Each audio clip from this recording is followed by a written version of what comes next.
Roge Gutierrez na sagutin yung mga tanong na hindi naman incriminating. I am certain that your counsel has been giving you this advice na sabihin mo yang nakasulat dyan na you refuse to testify. Pero gaya ng binanggit namin kanina na mga jurisprudence ay hindi ka pwedeng magtago dyan sa yung right against self-incrimination mo sa pagdinig na ito dahil pinapayagan ng desisyon ng Korte Suprema na ikaw ay i-compel na sumagot sa mga tanong. Dahil hindi ka nagko-cooperate dito sa pagdinig na ito, there is now a motion upon the motion by Congressman Benny Abante to cite you again for contempt. And hearing no objections from the members of this committee, the chair rules that you are cited in contempt. Okay. Any other motion? Mr. Chair. Yes, Congressman Adjo. Mr. Chair, may I respectfully request, Mr. Chair, I know for the several committee hearings that we've conducted, normally the lawyer sits at the back of the client. May I request, with all due respect to Attorney Topacio, to please sit behind Ms. Cassandra Ong. Okay, Thank Paige, can you please provide another chair for the lawyer of Cassandra Ong? Mr. Chair, may I make a manifestation? Congresswoman Luistro. I wish to believe that when an attorney is supposed to advise a client, he's supposed to talk to the client, let us say 5 minutes, 10 minutes, but if he does it in every question which is being propounded to the resource speaker, it seems to be he is supplying already the answer to the resource speaker. A situation which we do not allow here in the inquiry in aid of legislation. And I wish to manifest, Mr. Speaker, that every time a question is propounded to Cassandra Leong, Attorney Topacio whispers to the client. And I have no other reasonable conclusion except he is indeed supplying already the answer, far from advising a client. Thank you, Congresswoman Luistro. Naintindihan mo ang sinabi ni Congresswoman Luistro? Yes po. Okay. So, pwede ka nang sumagot ngayon sa mga tanong sa'yo. Please continue, Congressman Dan Fernandez. Are you ready to answer? Yes. Still have a second I'm sorry. motion. Yeah, correct. Okay. Is there any motion? Thank you, Mr. Chairman. For the second motion, Mr. Chairman, I move that Ms. Cassandra Ong will be detained in the duration in which until the committee report will be adopted in the plenary, Mr. Chairman. And it follows that the investigation will be terminated, Mr. Chairman. There is a motion to detain her as long as this committee hearing of the Quadcom completes its investigation, which, as of this time, as we speak, is still undetermined as to the number of days. So, until we terminate, hanggang matapos itong committee hearing na to, you are cited in contempt and you will be detained as a penalty for violating Section 11 of our rules. Any second? Duly seconded. Any objection? Hearing none, the motion is approved. Okay. Mr. Chairman. Next motion. Mr. Chairman, with that, Mr. Chairman, I move that since the congressional facility for detainees is too crowded, I move that Ms. Cassandra Ong will be detained in the Women's Correctional Center. So move, Mr. Chairman. There is a motion to detain Cassandra Ong at the Women's Correctional Center located at Mandaluyong. Mandaluyong. It's a detention facility, women's correctional. Duly seconded. Any objections? Hearing none, the motion is approved. Mr. Chair, may I continue? Please proceed. All right, since the Ms. Cassandra Ong will not answer, you want to answer? Mr. Chair, You don't want to answer. So, Mr. Altenco, I'll be asking you a question. Mr. Chair, very short interjection. Can we, what? Very short only. Okay.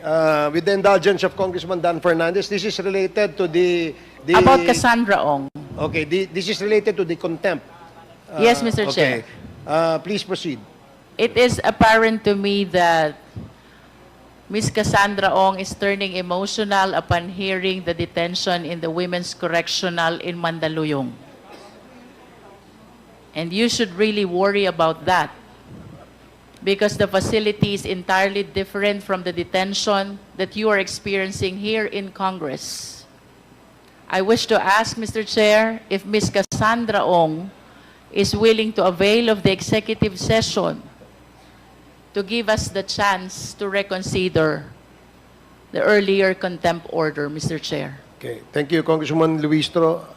Gusto mo ba mag-avail ng executive session na kung saan ay ikaw ay magko-cooperate sa aming committee sa investigation na ito?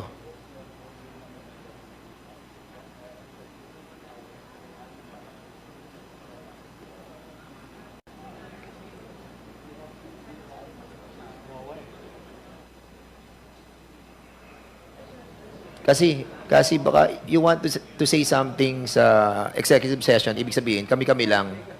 So, if you wanted to avail on that privilege, you can do so para hindi na didinig ng buong bayan. Are you willing to avail of that Attorney Topacio, executive session? this is your last warning. Please, You are coaching your client. Yeah, please stop whispering, please stop. And Kasi, I have to remind you as well, that this involves human trafficking. No bail yan. No bail. Sana tulungan mo gobyerno. Kasi sabi mo, Pilipina ka. Di ba? And I will be submitting all the documentary evidences in a while. Because you don't want to answer eh. But sana tulungan mo kami. Nakita mo yung mga namatay, mga tinorture, mga kapwa nating mga kababayan. Now, are you willing to avail of that privilege of having an executive session with all the members of this Quadcom? Yes or no? I did. I did explain the executive session. It's a privilege. Tayo lang ang mag-uusap. Tayo lang.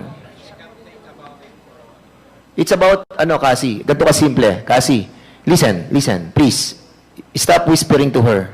Stop. Pabayaan natin siya mag-isip ng sarili niya. Malaki na si Kasi. She knows what to answer. And we will be helping you. Remember, when I told you, over the phone, we will help you.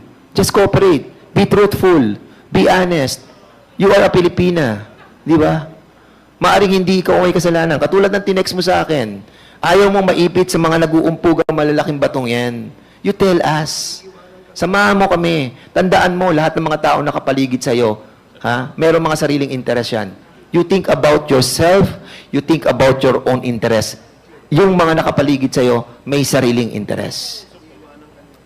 We want to help you. Honestly, when you texted me, na sinabi mo sa akin, na may nag-uumpugang malaking bato, I really don't want to answer back. You know why? I want you to reveal that in here. But if you cannot reveal it right away, you talk to us. Tayo lang. Lalabas tayo rito. Pupunta tayo sa likod. Pag-usapan natin. Pero tumulong ka sa amin, tumulong ka sa bayan. Nakita mo yung mga taong namatay. Di ba? So you can save yourself. Please. Please. Kapag pinabayaan mong ganito, sagot ka ng sagot ng ganyan, ikaw madidiyan dito. This can be used against you. I'm telling you. You're not answering rightly. Oh. Kaya, tulungan mo yung sarili mo.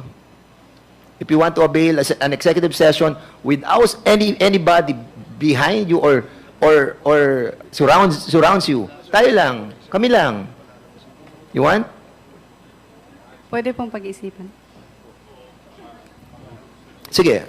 But again, we will be warning you. Ha? The Filipino people are watching right now.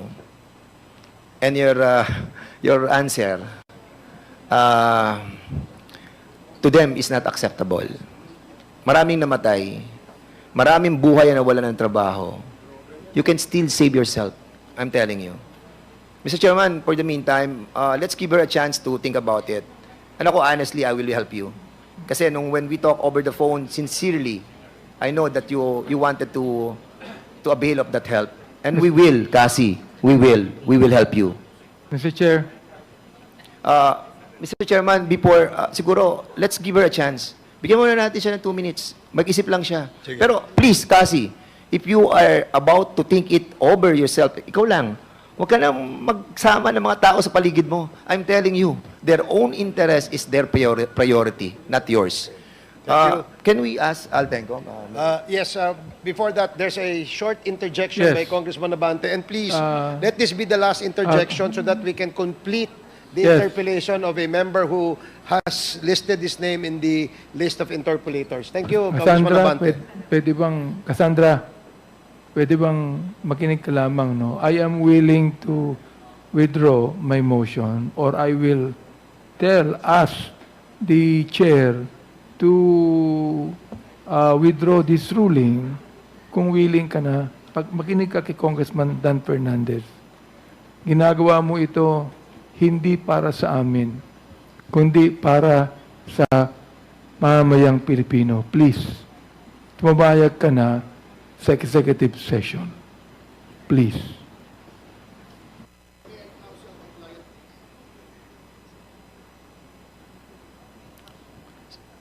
Mr. Chair, the resource speaker is asking for a time for herself. And I think when she said that, it's incumbent upon everybody to respect that. So, let her think by herself. Huwag na nating isama itong mga nakapalibot dito.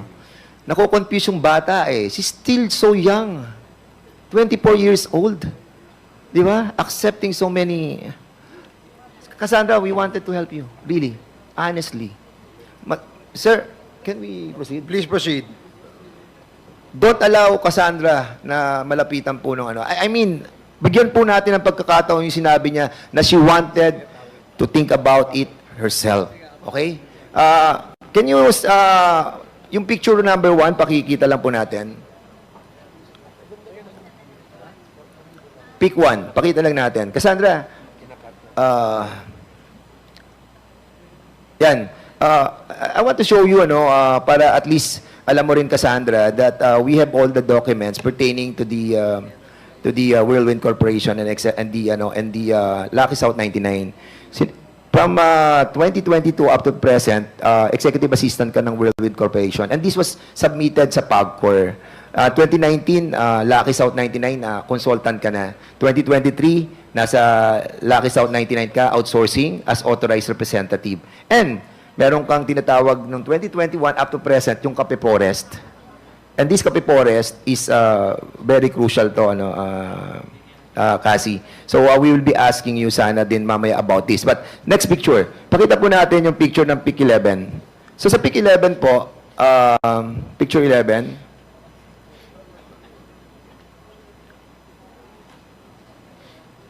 PIC 11. Ito yung sa picture 11, hindi yan ang PIC 11. Sa picture 11, meron dito kasi, ayan, yan is your application form mo, kasi you applied sa PAGCOR. At pirma mo to, di ba, Catherine? Kasi, yun yung pirma mo, ha? Tama? Pirma mo to, di ba? At this was submitted to PAGCOR. At nakalagay dito, I'm duly authorized to submit the application on behalf of the corporation, partnership, other business entity named as applicant. Okay? So, next picture. Picture 23. Picture 3. So, being the authorized representative, ikaw ang binigyan ng karapatan kung sino man ang mga kasamahan mo doon to issue checks. Ayan, tama. And this one, sa Lucky South Outsourcing Incorporated, November 29, 2023, nag-transmit ka by wire ng almost $200,000 doon sa PAGCOR. Ito ay pagkatapos ng meeting nyo kay Altenco. And I will try to ask Mr. Altenco about this. And also, during the time of, that is, I think, September 15, 2023, you issued also $100,000. Di ba? So, ito, ikaw rin na nagpadala. Altenco, Chairman, will you confirm that Ms. Cassandra Ong, together with Mr. Harry Roque, visited you in PAGCOR? But before you answer that, I want to ask Cassandra. Cassandra, kasi si Attorney Harry Roque was telling us that he is your lawyer. Who is your lawyer? Si Topacio ba or si Harry Roque? Sa Wordwin lang po. Sa Whirlwind lang siya lawyer. Dito sa pagdating mo sa Congress, ang lawyer mo na ay si ano? Attorney Topacio. Okay, that's good. Thank you for that answer. Happy ako, nakadinig na ako ng sagot mula kay Cassie. Altenco, will you confirm that you were able to talk to Cassie together with Attorney Harry Roque? Your Honor, yes. She went to the office together with, as I had narrated this before, together with Attorney Harry Roque sometime in July 2023. So, noong July 2023, and after that, will you confirm also that she paid the amount that was due to that company, the Lucky South 99? On that same day, so it was mali po yung, Your Honor, yun, iba po yung deposit slip na pinakikita ninyo Yeah, earlier. I know. Opo. These deposits are after. Yun po yung succeeding deposit. Yes, correct. On that day, July 24, July 26, 2023, they made two payments on that day that we met. One in the amount of $50,000 paid in cash, and the other in the amount of $153,000. So that is the first payment. Two. First payment. So a total of $203,000 po on that day that we Okay. met. Will you confirm that, Cassandra, that you paid that? We will. Don't be afraid. Huwag ka matakot. Basta makikooperate ka lang sa kongresong ito, we will not be adverse sa'yo. Pakiulit po. For the last time, I will not speak anymore after. Cassandra, can you reply to what the query of this representation? Pakiulit po. Yeah, sige, go ahead. Pakiulit. Sige, go ahead. Pakiulit po. Ha? Pakiulit po. Pareho rin. Pakiulit. Pakiulit. Will you confirm that you were with Altenco during that time with Attorney Harry Roque and you paid those amount that he mentioned? Yes po. Yun. Thank you so much. And those two cash deposit slip, November and September 15, 2023, in the amount of $100,000 and $200,000, you also transmitted this amount. Yes po. Ayan. Thank you. Alam mo, makikikooperate naman talaga si Cassie eh. Ang problem lang, the people around, that's the problem that we are encountering. And basically, Cassandra, you are also the beneficial owner of the Whirlwind Corporation. Am I right? Wordwin lang po. Yes, Whirlwind. You are the beneficial owner. And you have like 58% doon sa Whirlwind. So kanina, going back again doon sa sinasabi namin that merong malalaking tao na nakapaligid sa... You want to have an executive session with that? Para at I'm least... still thinking pa po. Ha? I'm still thinking pa po. You're still thinking? Yes po. Thank Okay. you. Sige, punta na lang tayo dun sa Mr. Chairman. Kasi meron dito mga incorporators, sila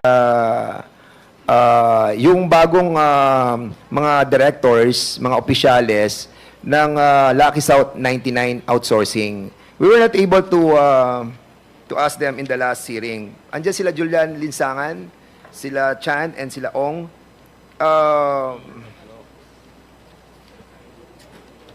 Sinasabi nyo na that identity theft yung sa inyo. Di ba? Yes, Mr. Chair. At sinasabi nyo that si Cassandra Ong nakausap nyo through Viber video. Am I right? We don't know the apps that used by the Dan de la Cruz, Sige. Your Honor.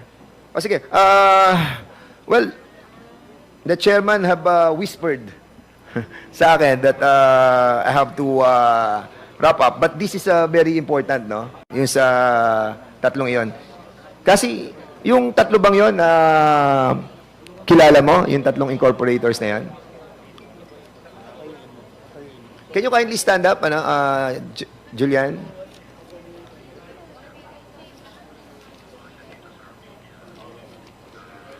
Kilala mo ba kasi? Hindi po. Pero... Pamilyar?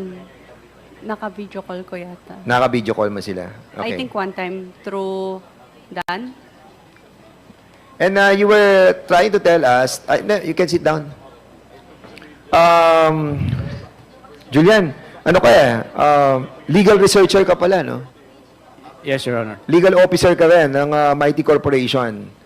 Before, Your Honor. Yes, and legal consultant ka din ng Legendary Fireworks. Yes, Your Honor. Okay. So in other words, you are all qualified to be a official of this corporation.